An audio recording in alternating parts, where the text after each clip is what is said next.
This is Tuomas from Wolfhard, and you are watching Scream Dudes. Thank you very much for joining us here. How did you start metal? How did you start screaming? Because as Julius always says, it's not a hobby that everybody does, like football, for example. How did you come into the metal scene, into screaming? The whole thing begins from the village that I was born. It's super small village in the Karelian area of Finland with 5,000 people living. And it happens to be that the singer of the only death metal band of the village was my neighbor. Such a coincidence. So, and that was like late 80s. We didn't get any metal magazines. I didn't know about death metal or stuff like that until I got this 2-song demo from my neighbor. He was like 7 years older than me, so like a teenager. They were doing some shows already, and they made the first demo, and I was like, "What the fuck is this?" That was when I heard growling vocals the first time, and that was made a huge impact. And I've noticed that in my songwriting, there was 2 songs in the demo. The first song was still my favorite of the whole band career, and I still mimic the beginning of the song in my music. That's big of the impact. Like, I really enjoy starting the songs with big open chord, like, and that's from that song probably. But I didn't get into the growling vocals like doing myself at that point yet. But that's when I fell in love with the growling and death metal. And I think it was like 15 when I started like just doing growling on top of CDs. I didn't have a band or anything. I just wanted to like try to can I make this kind of sound out, and it actually worked out. So then I just kept going. So. How old were you when you started with this whole growling thing? How old were you there? Around 15. And it took like 7 years. No, 5 years to actually have a band that I did growling. So it was just the thing that I was super fascinated about, but I wasn't that into of like being in a band or definitely not being a vocalist. Like me on the stage with only mic, I don't see that happening ever. I'm only doing that because I do the guitar thing. But yeah, I was super excited to learn the thing and be able to do that in the songs and do it at the studio. But I was never that excited to be a vocalist per se. Interesting. Okay. And how often did you then practice in the first 5 years, like per week? What would you say? Did you practice every day, once per week, once per month? How often did you? Actually, never thought of that. That's. I really actually didn't. When I figured out, I was doing this Samael album over and over again. When I figured out the way that I liked how it sounded, my vocals, that's it. I didn't continue practicing. I was like, oh, this sounds cool. I guess this is my sound. So I've been developing the sound for each studio session and trying to improve, but I didn't. It was like, okay, I got this, and this is. So I didn't rehearse from that point on at all. Okay. So it was just like an aha moment for you, and then that's what you went with. But then again, that explains why my technique is so poor. Like, I don't have a smart technique at all, because a lot of people, they can form a lot of the sound and the tone in their mouth. They can use the tongue on the palate. They can control the voice a lot better. They can use a lot less force. But what I also learned when I started to doing shows and doing the vocals with the guitar, I really enjoy the feeling when you are using the excess amount of force. Because you are feeling it in your whole body. It's not just like you are trying to be efficient and save energy because you might have long tours and stuff like that. It's completely the opposite. So it's like I found my sound quickly, but it's very demanding to keep that up. So it's not necessarily to be jealous about, because, like I said, like I've been talking today for a few hours, which means that I can't do my growling anymore. It's very delicate also because. Okay. So I guess back in the days there was no YouTube, so no tutorials at all. Did you have like kind of a coach, or did your neighbor help you like getting into this screaming, or was it just trial and error by your own and you learned it? It was just me, because we moved out from the village quite far away and then I started to do the growling. So I just got the idea that this sounds cool. This is something I want to do. But at that time, when I was like in the late 80s, early 90s, I was mainly doing guitar, songwriting stuff. That was the main thing. But yeah, there was no no YouTube, just different albums, and you try to sound, and you try to do demos at the studio, and you analyze how it sounds, which is horrible because I don't know many people who like their own voice. Like now I think that my voice is probably really cool and low because it's a little bit worn out, but when I see this on YouTube, I'm gonna be like, I feel it. so, but yeah, I've only taken one growling lesson, but I was like 35 at that time. And that I was trying to get into this, like using the tongue in your mouth and your mouth a little bit differently. I didn't like how it feels in my body, so I skipped that. Because I want to like, sometimes my abs get super tired after a show because I'm pushing the air out, and that's the feeling I want to have with growling. So I didn't like the technique, so that lesson didn't lead anywhere. So Is vocal health or pain in your vocal cords or something, is it something you experience regularly through pain? Because like from the sound of it, just like pushing and like with the feeling that you have, sounds like that could happen. no, there's actually never like pain or soreness or anything like that. The main issue is I lose the high end if my regular voice gets tired. So then the distortion of the voice is also, I might upset a lot of people, but I start to sound like Tom Araya.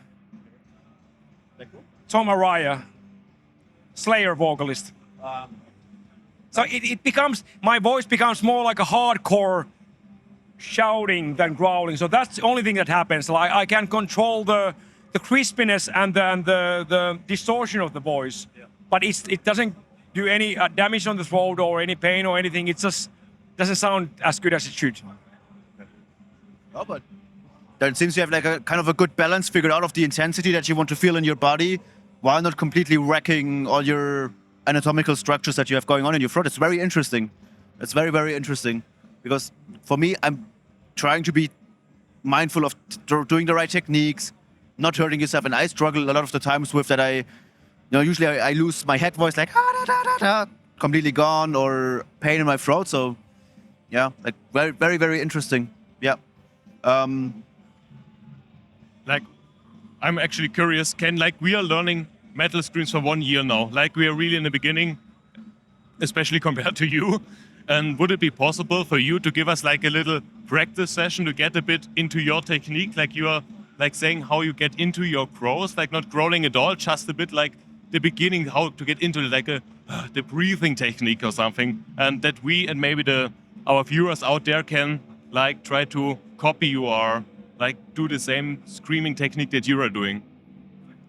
That is a really tricky one. I've tried to explain my technique, but it's not based on any like you are watching YouTube and you're maybe taking lessons and stuff like that. Yep. So everything you do is based on theory or practice or something that if somebody is doing. Mine is not, so it's very hard for me to analyze what I'm actually doing. I wouldn't recommend my technique to anybody anyway, because I think you can get more versatile thing out from you when you are more open-minded. I guess I was lucky.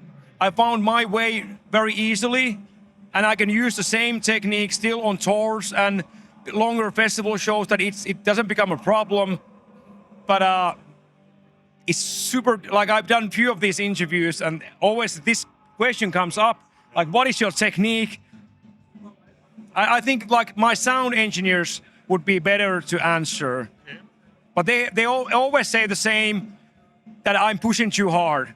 It would sound better if I would dial down a few notch more. Then the control would be better. But I like the feeling of. When you push. A good example about the unhealthiness of the whole physical thing that I do with growling. I need to anchor my hands somewhere in the studio because I always play guitar. So in the studio, I need to have my hands somewhere. It's either on the headphones or I put my hands on the pockets so they are not just. So when we were doing this latest Wolfhard album, I put my finger on this hook on the jeans, just to have the hand somewhere. On the first take, I was clenching the hand and pulling it so hard that the skin ripped open. I was like wondering like, why is my hand wet? I was actually bleeding. So that's how physical for the whole body it is to push the sound, which is too much. It's not smart. It doesn't sound as good as the lower one. So yeah, you shouldn't copy my technique. I go more with the emotion. And if somebody would tell me that your next gig, you would sound a little bit better if you do a little bit differently, I would probably still do my way because I need to feel the way I enjoy feeling while I do the thing. So I rather feel good about what I do than be better, if that makes any sense. Sounds stupid now that I say that aloud, but Not at all. I do like the feeling, the aggression that I feel when I do it. I don't want to give that away, but it's not a good technique. It's not a. It's less control. It's less like ability to moderate your breathing, especially if you want to have longer shouts or you have a very like fast paces with rhythm. That's always compromise for that when you are on your limits with your air capacity of your lungs because you just want to. So yeah, don't do anything I do. But in the end, I think we talked to quite a few vocalists already, and they always say music is passion, and you have to show the passion, you have to convey it. And I think if you would do it any other way, it wouldn't be you. Yeah. And that would lose its magic. So as long as you don't always like our coaches and the people online who actually do the like technique and stuff, they always say like, as long as you're comfortable with it, you don't completely destroy yourself, and you're having fun with it, like it's not wrong. Yeah. And I think that's what makes you you. Yeah, I'm not saying that it's wrong. For me, I really enjoy what I do, but I wouldn't recommend my way of doing directly to anybody or give like guidance because I know that there's so much better techniques. Like Paavo, you did the interview with him. He has 10 times better technique than I have. He can switch from clean vocals to growlings to squeaking, back to growling, back to clean vocals. We did a European tour, Wolfhard and Before the Dawn. We did 24 gigs back to back with no day offs, and he didn't have any issue at all. So, for example, whatever he does is already like so much better than I am. Yeah. So it's not like I'm not saying that I'm not doing something wrong, but I'm a caveman in that sense. So there is better techniques than I have. Super interesting. But like you have already a long history with screaming, with growling. Is there still something where you want to improve, where you want to go into a direction?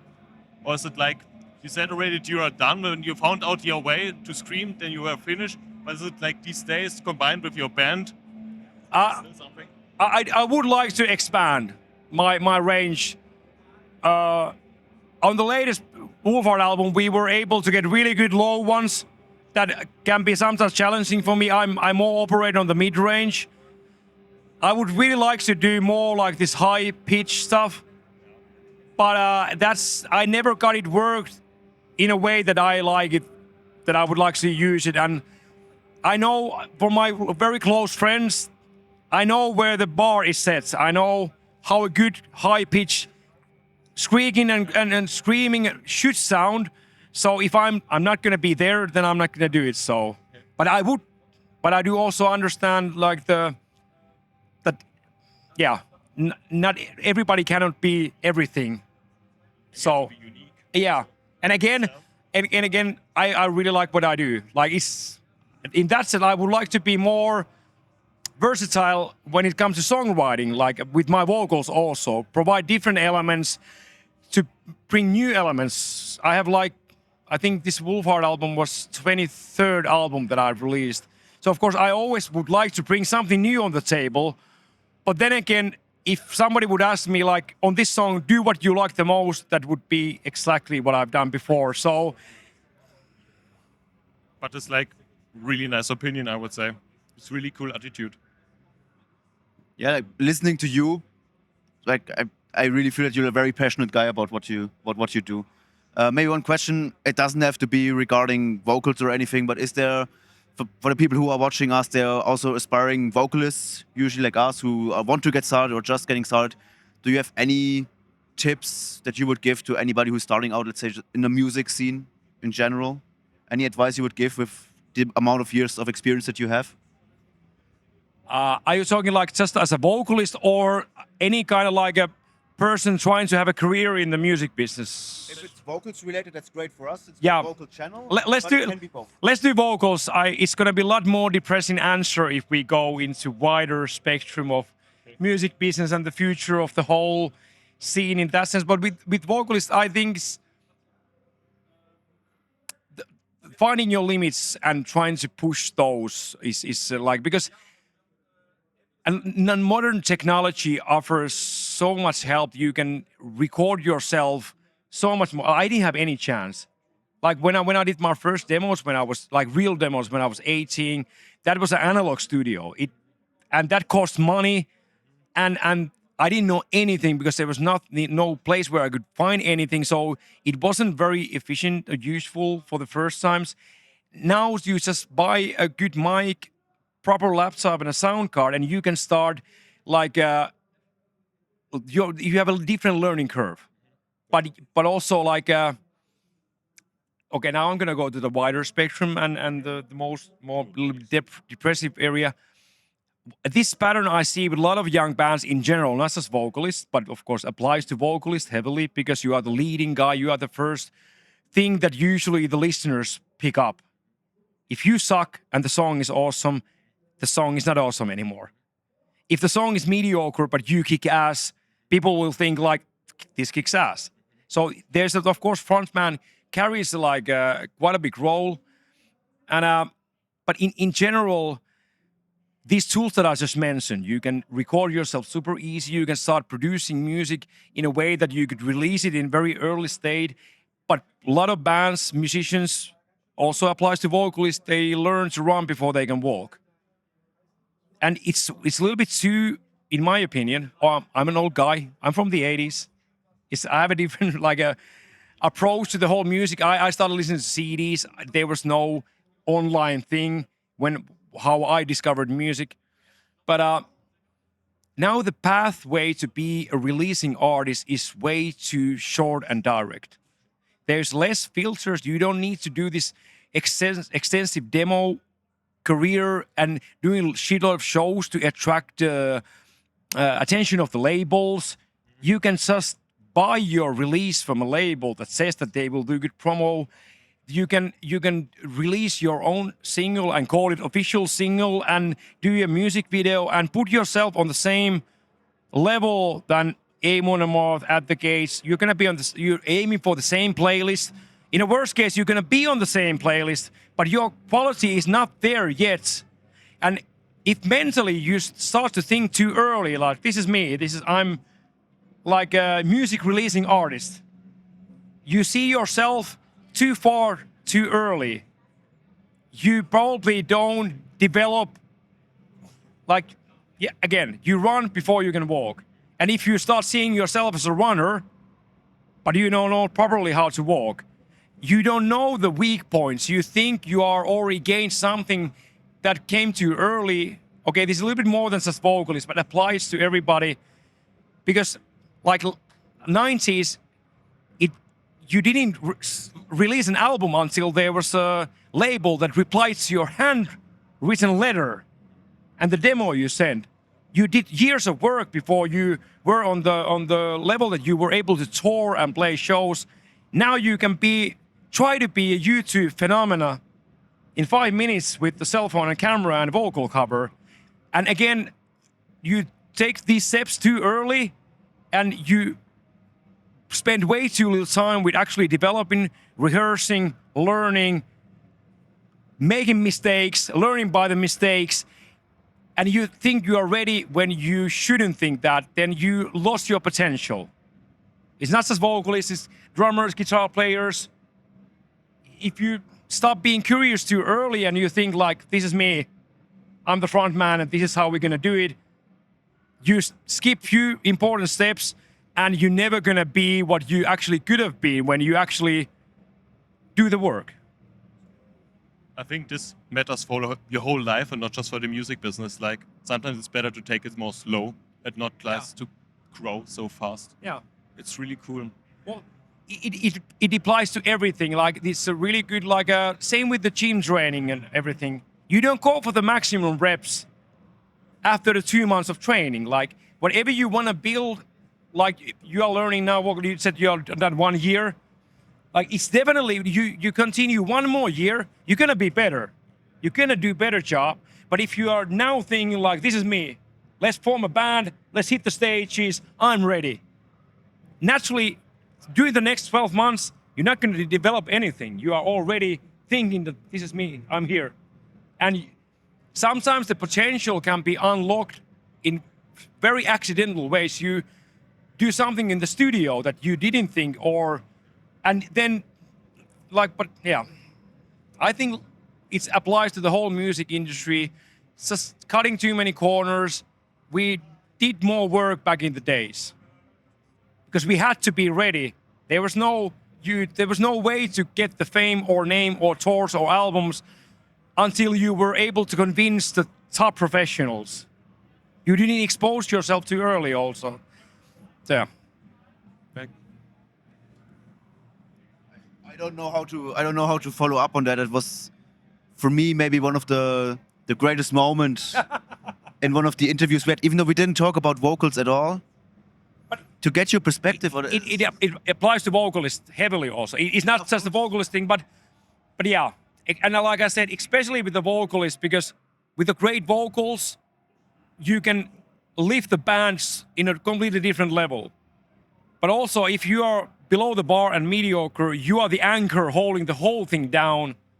So naturally, as a frontman, you are there to lead. You are there to grab the attention with the visual and the audio that you are bringing on the stage or in the studio. So, yeah. How can you know if you're ready to run?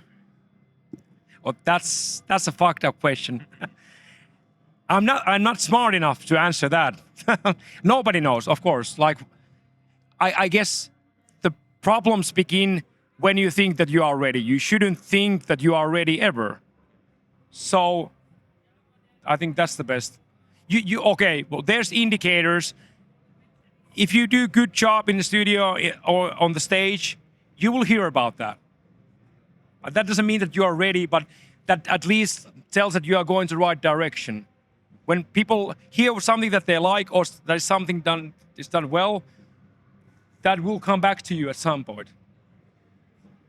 So I guess, I mean, you with your decades of experience, it's important to stay grounded, right? To never think you've made it, to always keep learning, to always keep evolving, and never think, hey, I'm running, I'm there, I've made it. But to always stay humble and be open to new experience, be open to learn. As a vocalist, as a musician, no matter what instrument you play, no matter how far you think you've made it, always stay grounded and keep learning and evolving. Yeah.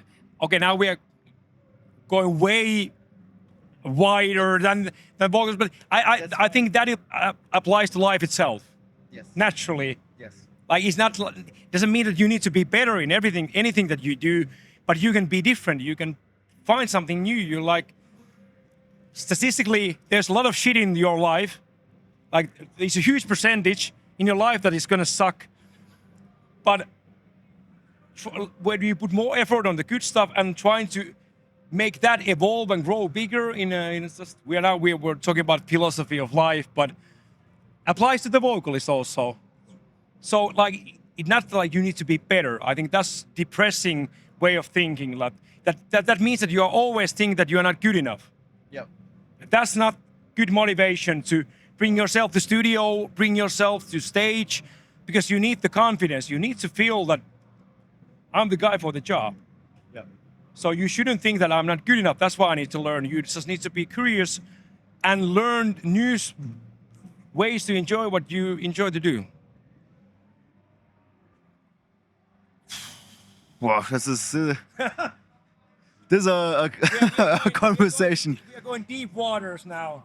Yeah. This happens. But like, This happens when you do interviews past 9 o'clock on a long festival day. Deep waters. still, I think it's like one of the deepest and best conversations we've had. Like, so I guess you see a lot of those bands who don't who make it who run too quickly. Like, what's the question I can ask here? How do you avoid that? Yeah, okay, no, we talked about this, but fuck. I had a question in my mind. I kind of lost it. Maybe. Do you have something where you can? Like, This is so hard to follow up on. it's so hard to follow up on, like, but like I'm also like, I guess it's hard because we just started. We're just sitting here. We can't talk on the same level. We don't have your experience. We don't have all your knowledge. But it's for me, it's a great learning experience, and it's very impactful. I think for us to listen to you and hear this too, because we have all the technology available. We have a great camera. We have audio equipment.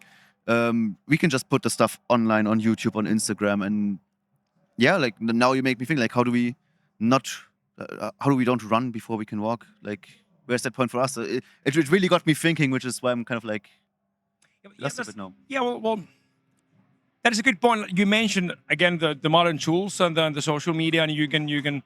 But I think that's also it can be a very dangerous path because a lot of people are. It's not just vocalists, especially with the drummers. It started to be like a thing in social media.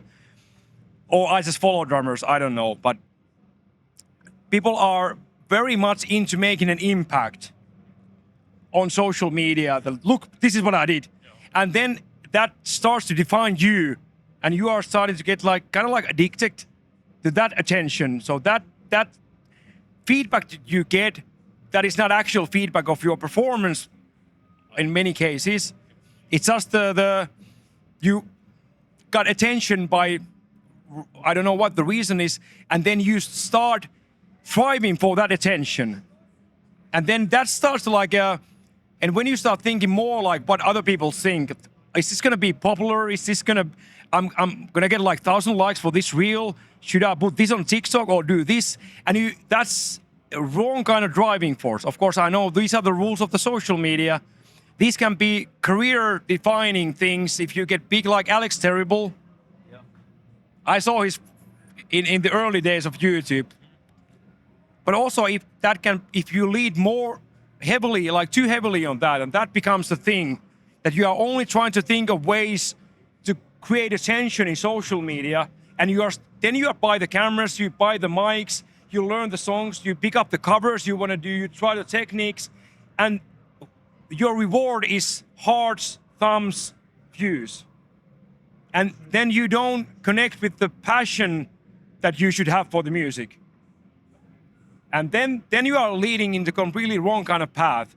You still might be good, you still might be labeled as one of the best in your thing, but that doesn't mean that you are actually enjoying fully what you're actually doing anymore, because you are rewarding yourself with the attention that you are seeking, not the art that you are doing or music that you are writing or the vocal parts you are delivering for piece of music or for the audience because that last nanosecond, somebody press the thumb and it's gone. That's nothing that lasts inside you or in the audience.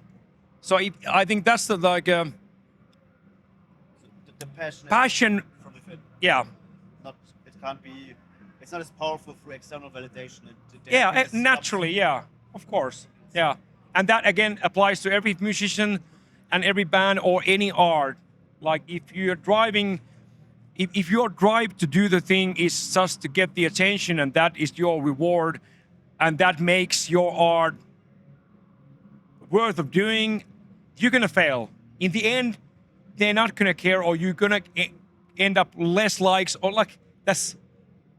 And I know that because I do all social media for my bands, and I do need to watch the algorithms and the numbers and what things work better for and I need to balance with that. Like, of course, I get to do that with the material that is already recorded. We do a music video for a song that was recorded half a year ago, so that doesn't dictate the way I do my music or vocals.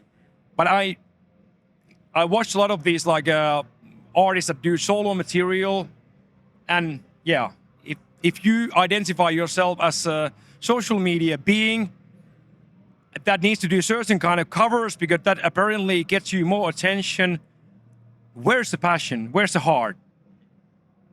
Nowhere.